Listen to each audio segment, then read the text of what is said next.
పెడతా ఉంటే వట్టి చేతులతో వస్తానమ్మో నన్ను పెళ్లి చేసుకుంటానంటే నా బాధలు నా గుసలు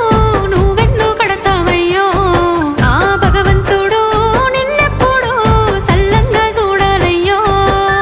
నా తోటలో మాలి బిడ్డ నా కోటకి రాని వంట ఆ కోట నాకెందుకంట ఉన్నంతలో నేను ఉంటా కొండంత నేనున్న నీ మనసు అద్దాన సిద్ధంగా కానరానా ఆ మామిడాకుల మీద ఆనా పచ్చ తోరణాలైతాయ జానా ఆ వరి పైరు మీద నానా అవి అక్షింతలే అయ్యేనా ఆ పత్తి పంటల మీద ఆనా